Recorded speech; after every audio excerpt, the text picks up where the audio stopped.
now tuning into the king of game, Tariq Elite, on Tariq Elite Radio. What's going on, family? Welcome back to the Tariq Elite Radio Show. And I'm your gracious host, Mr. Tariq Elite Nasheed. Family, don't forget, I'm going to be in the Bay Area on January 30th. I want to see all of California in the place. I want all the SoCal people to go up to the Bay. I want all the Sacktown people to come down to the Bay. That's January 30th at the Black Repertory Theater. I'm going to be dropping some hot heat for the town. You can get your tickets at TariqLive.com. TariqLive.com. And also, I'm going to be in Cincinnati, Ohio. That's February 6th. That's a Saturday. I'm going to be dropping the hot fire there too, family, in Cincinnati, Ohio. I want to see Cleveland there. I want to see Columbus there. Get your tickets at TariqLive.com for the Ohio lecture, family. It's going to be off the chain. Now, a lot of people are trying to book me for lectures 2016. Now, they want to bring me back down there to Texas, and I found out they want to bring me down to Houston, and it was some promoters hit me up, and they were ready to put down a deposit, and they were checking with the venue, and then they called the venue and they said that somebody booked me already. I'm like, whoa, no they didn't. And that's another thing, you promoters out there, don't go around, if you haven't made a deposit, you haven't broken bread, don't go around saying that you done booked me if it ain't confirmed. That's a no-no. If you haven't broken bread and you put a deposit down, you have not booked me. So be very weary of that, because cats who are ready to break bread, they're trying to make a booking, and now y'all done blocked them, so we can't have none of the funny business. So I just wanted to put that out there. But I'm going to have a great time out there in Ohio. I had a great time when I was out there last time. I just did a lecture in Toledo a couple of months ago. Well, last month, actually. So I'm going to have a good time out there with the family. And it give me a little temporary break from working on Hidden Colors 4. I've been racking my brain getting Hidden Colors 4 ready for the family. It's coming along good, but it's a long, tedious process. But, you know, you guys want to see the finished product. So that's all that matters. So I'm not complaining. I'm just saying it. A lot of folks are like, hey, we need Hidden Colors 4. We need you to hurry up. Man, if you only knew the process. Remember, man, these documentaries, they have a lot of images in them. There's a lot of images in these documentaries. And with these images, we got to get them cleared. We got to get the right image. We got to do a lot of research to make sure the dates are right. So it's a lot of research that goes into every image that you see. And I got some thorough cats, man. I got this cat over from England, Robin Walker. I really want you guys to peep this brother's books. This brother drops so much hot fire in his books. And I'm going to be doing a lecture over there in England also. When we do the Hidden Colors premiere, it's going to be me and Robin Walker chopping up games. So that's going to be a very big event out there in England. So we got good things popping. And again, if you guys want to book me for lectures, man, hit me up at TariqLive.com. That's my lecture site. That site has all of my lecture information, all my booking information. So we got a lot of stuff popping for the new year. Family. And I see the phone lines are lit up already. Remember, the phone number is 818-850-5404. And don't forget to go to HiddenColorsFilm.com to get Hidden Colors 1, 2, and 3. And I got some real fly stuff, man. I got some video game stuff that's coming out in 2016. 2016 is going to be a doozy. It's all about melanoid empowerment. It is the age of empowerment. And that's why my lecture tour is called the Age of Empowerment Tour. Because we're going to bring the empowerment game in on fleek.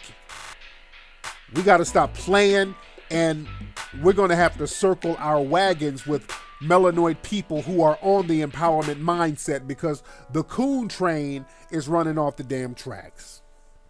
The bed winch boat is afloat like never before. ratchet railways it's in full effect. So we got to start circling our wagons and getting around melanoid people with the same mindset. That's why I want to see all my Bay Area people in the place. We need to get all those people with the empowerment mindset in the same spot so we can vibe together and you can coordinate with each other. And that's the theme of today's show. Today's show is about coordinating your system.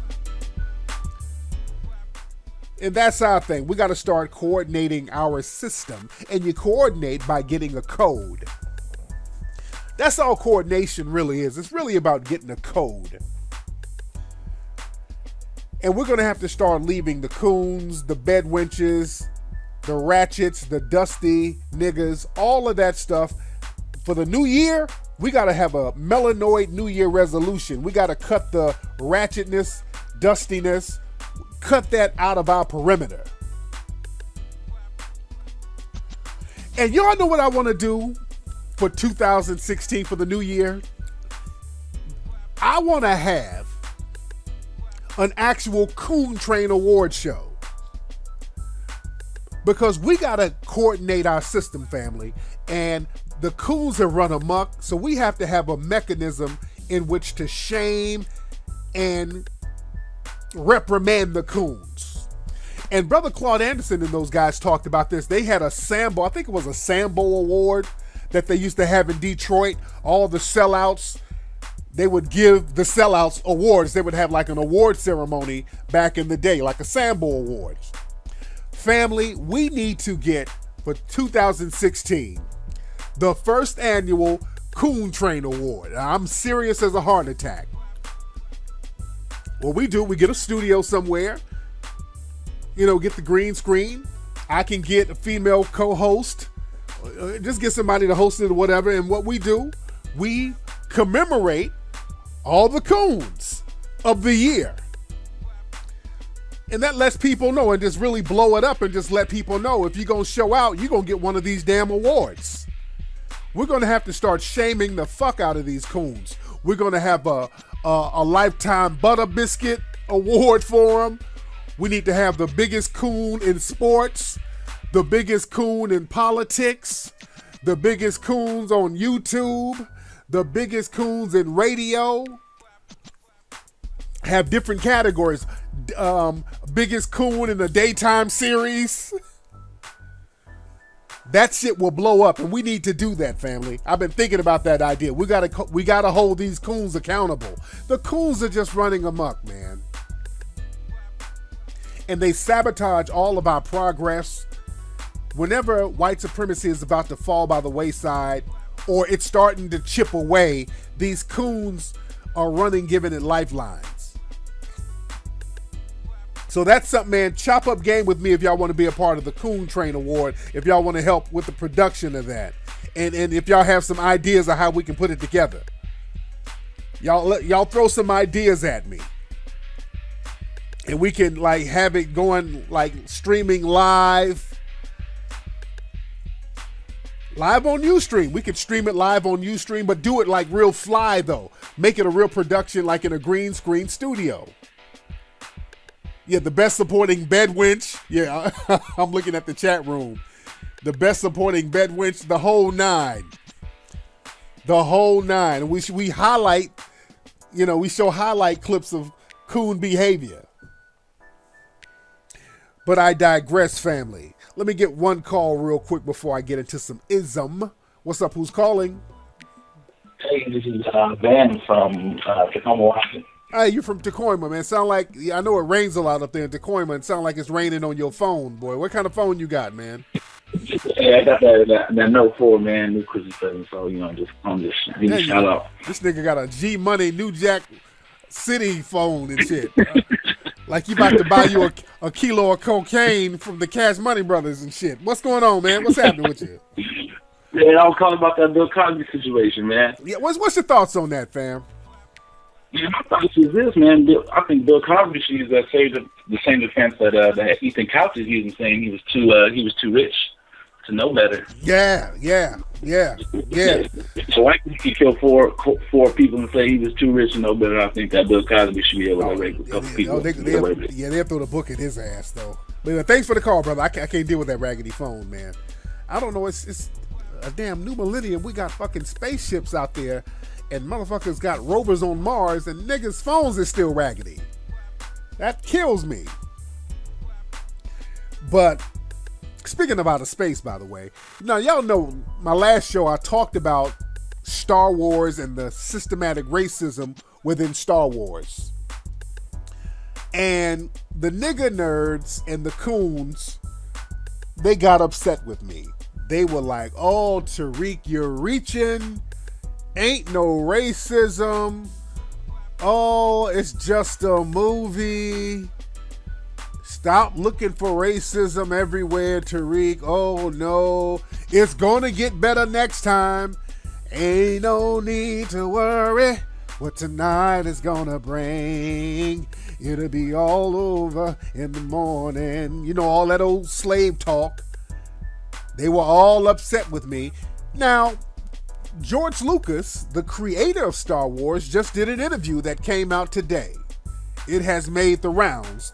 And George Lucas said, you know, he sold the franchise to Disney, and he was doing an interview, and he was saying, out of his mouth, he said, you know, I sold it to white slavers.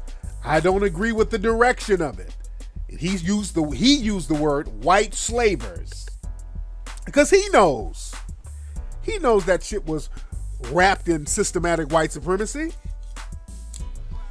And he was like, look, I had nothing to do with it. That's the white slavers that I sold it to. I didn't have anything to do with it. So now all you nigger nerds, all you coons, so is George Lucas, the creator of the series, is he reaching too? Basically saying the same thing I was saying. Y'all attack me with your nigger nerd energy. So is George Lucas reaching too when he's pointing out the white supremacy in the series? Y'all go troll him a little bit. Let me get another call. We got some Atlanta people calling. Got to get back down to Atlanta. What's up? Who's calling? Hey, what's up, Tariq? What's up, fam? Who is this? What's up? My name's Sir Major, man. I'm a young actor out in Atlanta, Georgia, man. I'm listening to the show right now, and I wanted to chime in on the Bill Cosby situation, bro. Go ahead. What's on your mind? What do you think about that? So listen, man. This is merely a smear campaign, and this is to divert the attention of the no indictment verdict on the Sandra Bland and the Tamir Rice situation. And so this is what they're trying to do, to smear and divert our attention away from that. Yeah, I agree, brother. I agree, man. Thank you for the call. Man, my man has a point, family. My man has a point. See, the thing is, family, y'all got to understand this. White supremacy, they will shift focus when things get too hot for white supremacy. When things get hot for white supremacy, they know how to shift focus fast. The white supremacists, they don't like taking L's. I told y'all that. The white supremacists, they don't take L's lightly. And when they start taking L's, the name of the game is to shift focus. So when people were talking about Trayvon Martin and all of that stuff, after a while, people in the dominant society start talking about the knockout game and all that stuff. They made up a crime and started accusing black people of that knockout game stuff. Whenever we talk about systematic white supremacy harming black folks, y'all know the go-to deflection is always, what about black on black crime? That's their favorite go-to deflection. So now they take it a step further and promote not just black on black crime, but just black perceived crime, period. They start focusing on black perceived crime, period, to take them out of the hot seat. Same thing with the Freddie Gray situation. Or let's go back further. Y'all remember with the situation with Imus, when Imus sat up there and called black women nappy-headed hoes. The white supremacists, they coordinated their system, because part of the system of white supremacy is not to let another white person take an L because of a black person. That's why we say the white supremacists don't get fired, they just get transferred. That's part of white supremacist culture. They never let white supremacists take an L or get harmed or fall off because of a black person. They always have a way to give them a lifeline. And one lifeline is to get the heat off them by deflecting onto something else. And with Imus, that whole situation, what they did, the white supremacists, they use their media, and also what they do, they have a whole team of a Negro shaming committee. That's what I call it. The Negro shaming committee is usually these little dusty ass pretend black feminists that you see online. It's only a handful of them, but that's the Negro shaming committee. They were in full effect earlier today with the whole Bill Cosby thing. So anybody who points out white supremacy, the Negro shaming committee will start saying, hey, are you condoning rape? Why are you trying to protect Bill Cosby? Why are you trying to protect R. Kelly? Are you trying to promote rape? Yeah, that's the Negro shaming committee who works for white supremacy. But again, with that whole Imus thing that happened some years back, when Imus called those black women nappy-headed hoes, those black female basketball players, he got the hot seat for a minute, and then the focus shifted on black rappers. They blamed black rappers. They said, well, the reason Imus said it is because black rappers be saying it. Bullshit. And they had all these discussions about black rappers using the word hoe.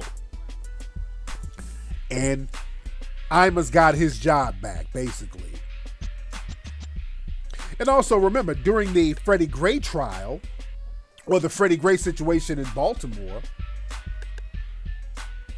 they started, the media, I'm talking to media now, they started taking the focus off the cops that killed Freddie Gray and started putting out stories about the Bloods and the Crips and the BGFs are all going to get together to get cops.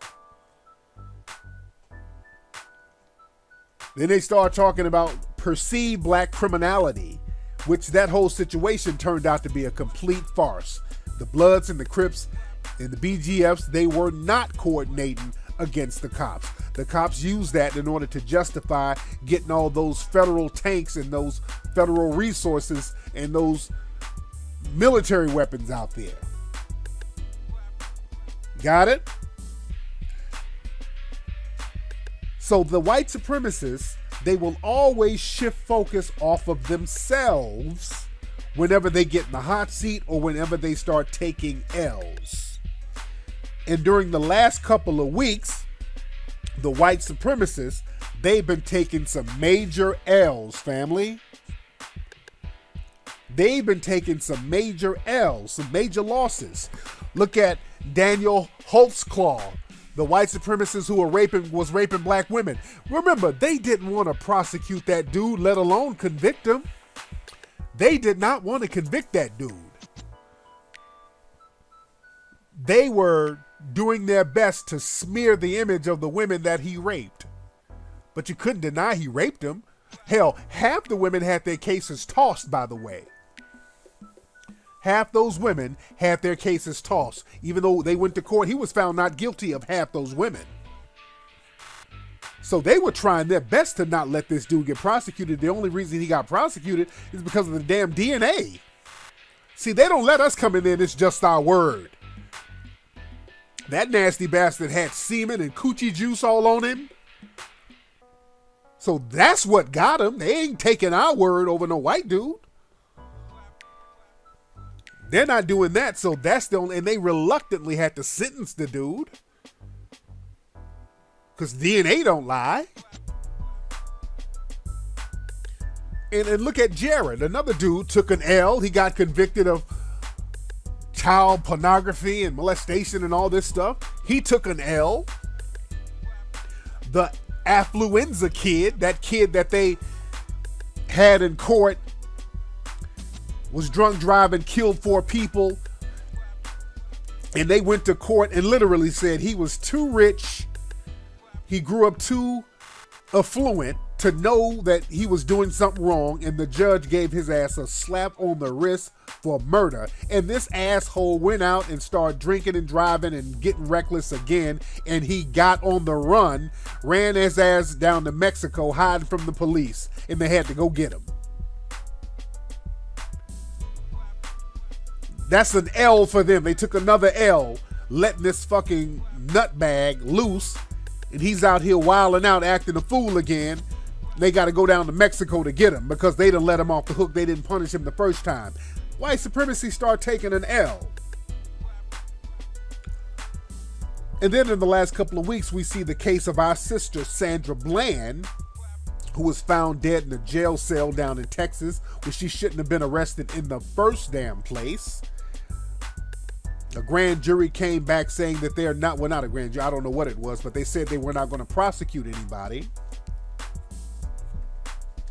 And just yesterday, with the Tamir Rice case, the little 12-year-old boy who was playing with the toy, and the suspected race soldier pulled up and shot him within 2 seconds.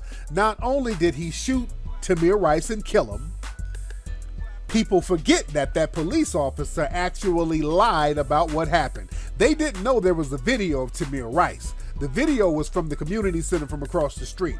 It wasn't no cop dashboard or nothing like that.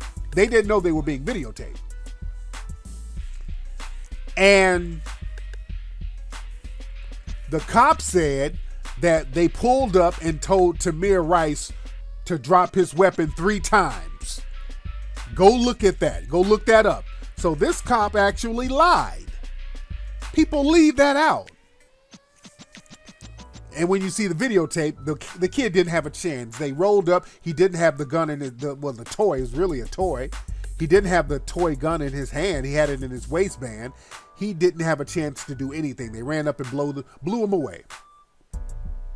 And the prosecutors there said, nah, no crime here. We're not prosecuting anybody. The grand jury said we're not going to prosecute nobody. And the white supremacists were online having a field day. And white supremacy is again about we say so. They kept saying stuff like, well, he shouldn't have pointed the gun. He shouldn't have did that. Well, he clearly was not pointing the gun. But in the system of white supremacy, when the white supremacists say something, it is so. Because they're white supremacists and we live in a system of white supremacy. That's how the game works, fam.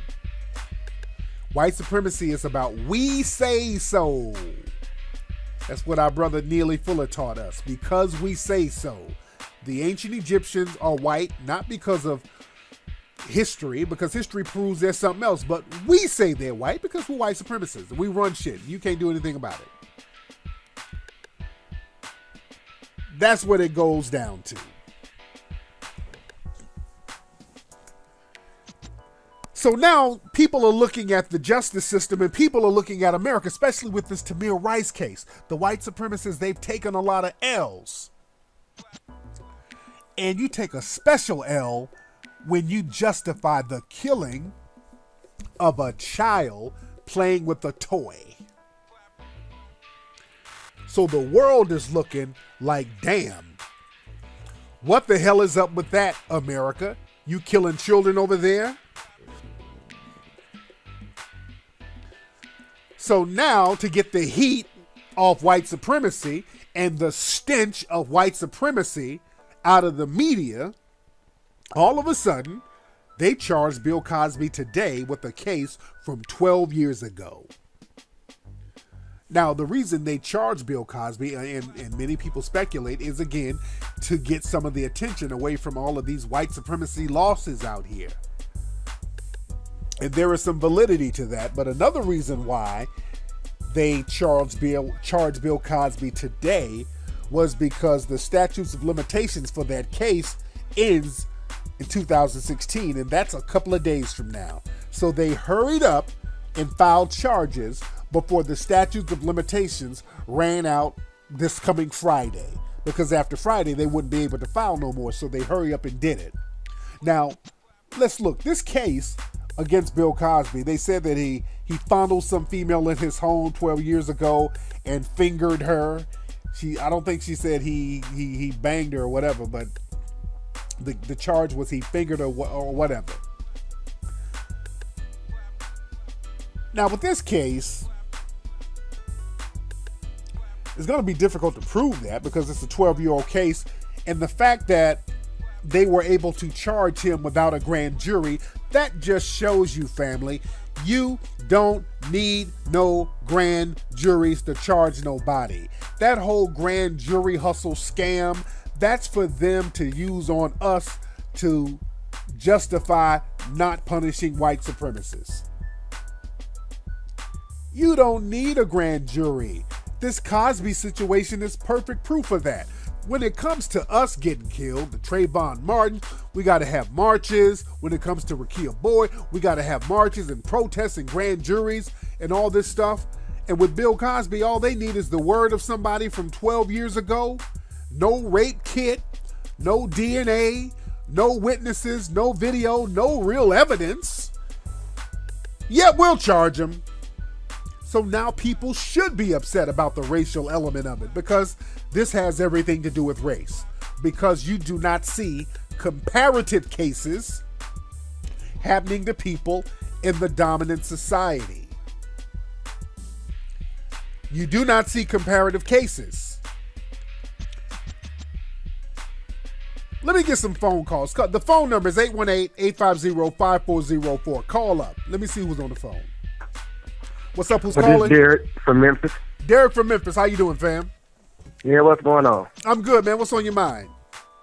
No, I'm just calling with an opinion on the whole Bill Cosby case. That's about it. Talk to me, man. What's on your mind? Talk to me. Well, since the beginning of this case, I'm pretty much, peeping out game and everything, and from where it go, in my opinion, I was like, man, if this don't smell set up all the way, and it was just the whole case is just irrational from the get-go to me. Yeah. Oh, yeah. Yeah, it's all about money. It's all about paper. It's really about paper, man. They're trying to get at that brother's paper. That's how it is at the end of the day, man. It boils down to paper. And what's funny, you got a lot of Negroes out here co-signing this white supremacist bullshit. This is about money. When you got Negroes out here talking about, well, man, it's like 50 women. 50 women wouldn't lie. Dude, nigga, if you got hundreds of millions of dollars at stake, you can get 1,000 people to lie.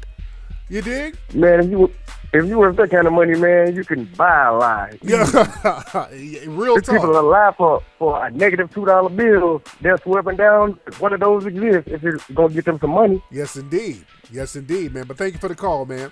But yeah, man. Shit, we did a story on melanoidnation.org about the backgrounds of most of the women that's making these accusations. These women got shady-ass backgrounds. Some of these women got they got histories of lying and dope smoking and the whole shebang. So these women are telling a lie about a motherfucker doing something to you so you can get some money. It ain't too far-fetched for some of these people. I mean, let's just keep it 110. Let's see who else we got on this phone here. What's up? Who's calling? This is Bowman in Grand Prairie. How you doing, Mr. Nasheed? I'm good, man. How you doing, fam? I'm all right. I think it's very unfortunate about this Bill Cosby situation.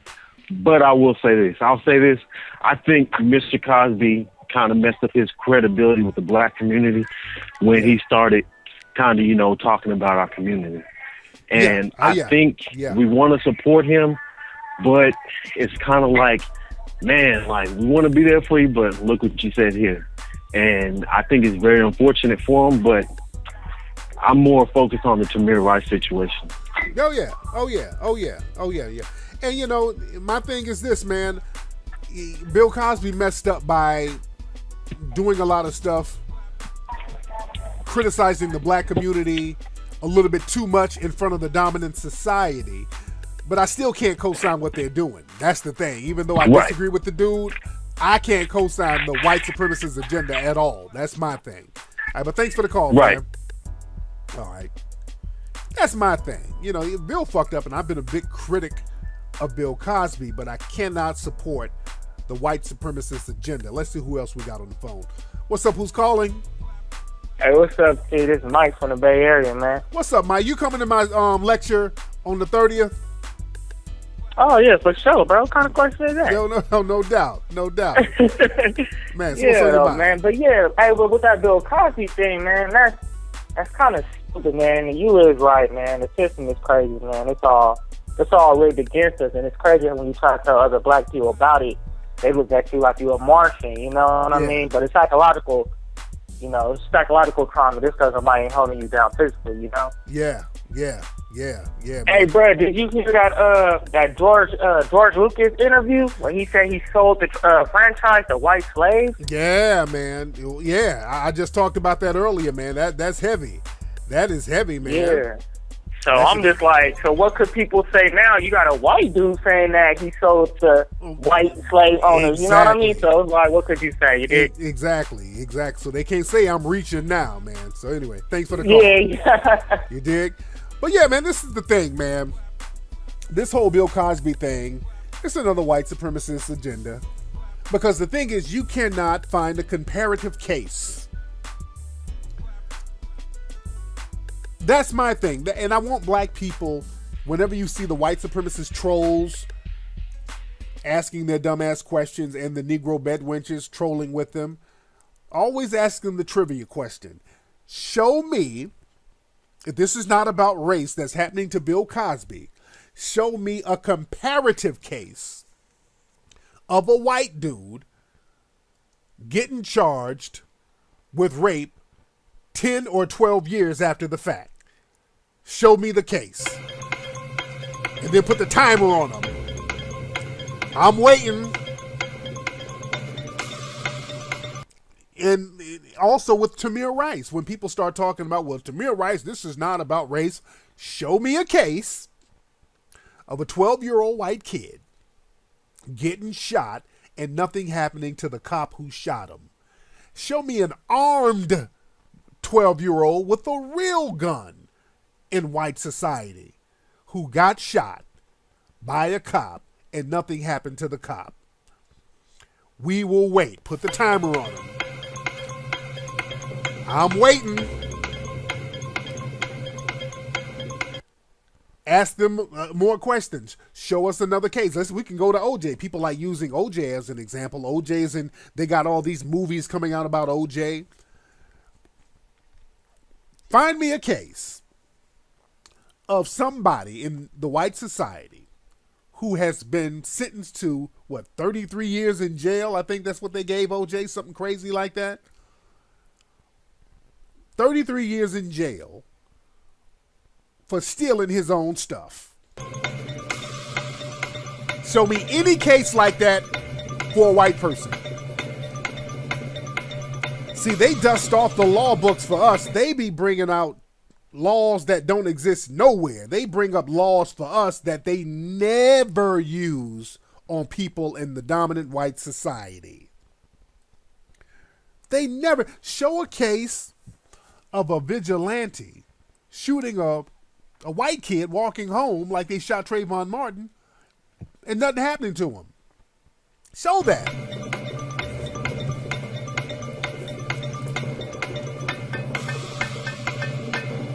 Show a comparative case. You can't do it. So people try to play dumb when it comes to the race thing. And they got a million excuses as to why it's not race. Let's see who's on the phone. Hold on. What's up? Who's calling?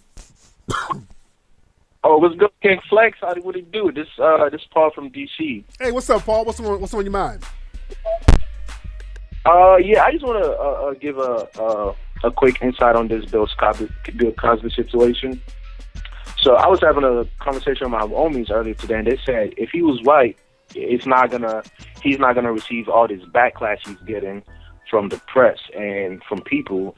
And one thing that's really surprising me is a lot of black people are supposed to be supporting this guy because, you know, I feel like he's been thrown on the bus enough. We should be supporting him, and people are just kind of shitting on him, and he's just kind of making us look bad, you know? Yeah, you know, so. The thing is, even if you don't want to support him, don't co-sign the white supremacists. My thing, just be neutral. Exactly. Don't you do what they do. Because let me tell you something. Yesterday, when people found out that Tamir Rice was not going to get justice for him being murdered, a child, people in the dominant white society online, they were quiet as a damn church mouse. They were quiet as shit. They weren't doing all that. They were so quiet. The only ones that were making noise were the white supremacist trolls who were celebrating. But yesterday, Twitter. Twitter was so quiet yesterday.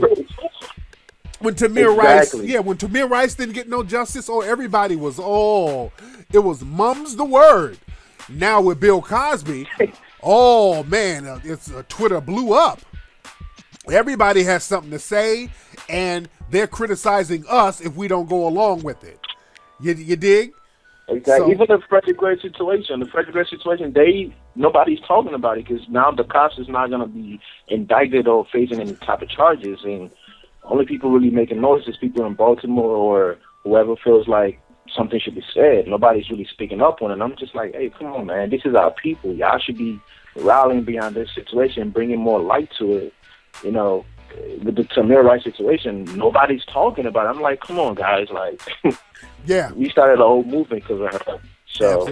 Absolutely, man. But thank you for the call, fam. Let me get a couple of more calls here before I roll out, family. But yeah, man, we got to start coordinating our system just like they do. The white supremacists, they know how to coordinate their system all over the country. Not all over the country, but all over the world. You see how white supremacists coordinate and work with each other? They coordinate and work with each other through the media, through the judicial system. On a grassroots level, they know how to coordinate, man. They know how to play their position. Because you see those prosecutors in I think in Philly, where Cosby is, I think where he was charged, they're assisting the other people working on these other civil cases against him. See, what they do, they throw the ball up and then the other white supremacists, they come in alley-oop. So they know to throw each other a bone.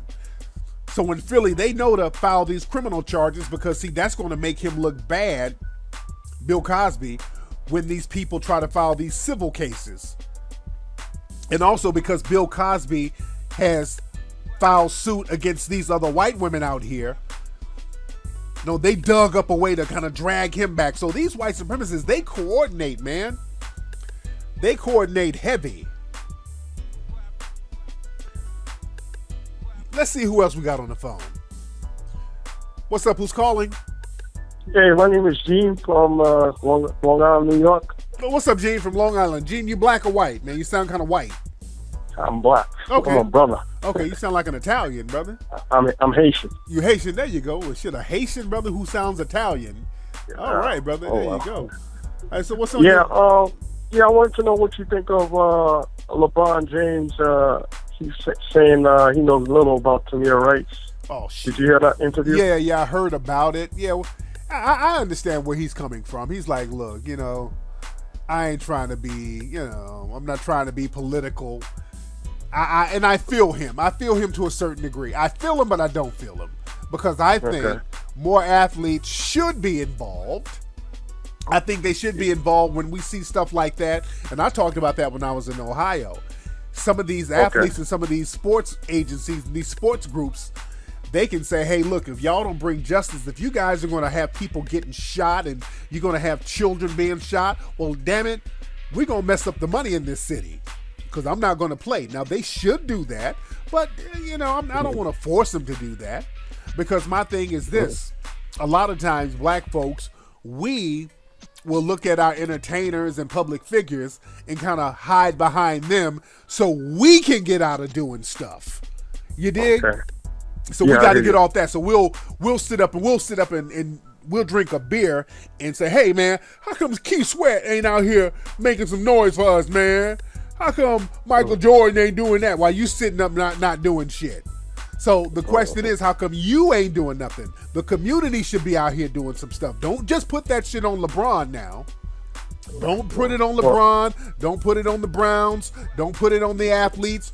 All of us, we need to get a code and stop with the bullshit and get out here and do something about this stuff. I mean, he's from Cleveland and wants to call himself a king, so, he got to say something, Yeah, but everybody, all the black folks should be saying something because you're in danger in Cleveland and everywhere. All of them should be saying something because it could have happened to anybody. Got it? That's true. All right, I brother. got you. Thank you for the call, All right. fam. All right, thanks. Yes, indeed. That's why, man, y'all need to join me out there in Ohio when I come back out there, man. Like I said, I'll be back in Ohio on February 6th doing a lecture. Y'all get y'all tickets right now at TariqLive.com. Type it in while we're talking right now. TARIQ Live.com. Get your tickets now for Ohio, my lecture there, and also get your tickets for my Bay Area lecture, which is going to be on January 30th. Let's get a couple of more calls here. What's up? Who's calling? Yo. All right, come on. Y'all don't mess up the floor of the show now. When you call up, don't mess up the floor of the ism. And don't forget, man, I got a brand new lecture video that's going to be posted up on TariqRadio.com. My lecture that I did in Toledo is called Breaking the Cycle. And I'm going to have some previews of that up tomorrow. I'll put that up on my Facebook page. Very good lecture. A lot of good information in that. You guys are going to really enjoy that. And that will be available for streaming at TariqRadio.com. I talked about a lot of heavy stuff out there in Toledo. And I'm going to I'll upload probably a 5 or 10 minute clip so you guys can get a real good grasp of it and really soak in the game, so that'll make you want to get the whole thing. What's up? Who's calling? Yo, this is Marco from Atlanta. Marco from Atlanta. How you doing, fam? I'm doing pretty good, man. I had a question for you real quick. Go ahead, man. What's on your mind? I wanted to know what you thought about that, what's his name, DeAndre Jordan commercial where he dressed up like a woman in drag. Man, they got him too, man. And that's what they do, dude. They have to do this ritualistic feminizing of black men. That shit is not funny. It ain't cute. Brothers got to stop doing that shit. Having them dress you up as chicks. If brothers don't see the whole con game in that. And speaking of LeBron, they had LeBron in a wig in one of those commercials. Google that. Google LeBron James in a wig, all right? They had Charles Barkley in full drag. Right. You dig? So that's this little ritualistic thing that they do. That shit ain't funny, man. Right. And yeah, it's an ongoing thing, man. I used to admire him as a player, but after I seen that, I'm like, man, I can't rock with him. Yeah. That's some stuff that brothers gonna have to cut out, man, because it's a ritual thing that they do to feminize you. So that shit is corny at this point, man. But anyway, man, thanks for the call, fam. Yeah, no doubt. Yes, indeed. Anyway, y'all, let me get up out of here, fam. But don't forget, man, join me live on Ustream this coming Sunday, and join me on my lecture tour, man. I'm going to enjoy being out there with the family. Go to TariqLive.com to get tickets for my tour. Also, go to Tariq Radio tomorrow so you guys can get the brand new lecture called Breaking the Cycle. All right, fam? I'm up out of here. I'm going to holla. Y'all have a good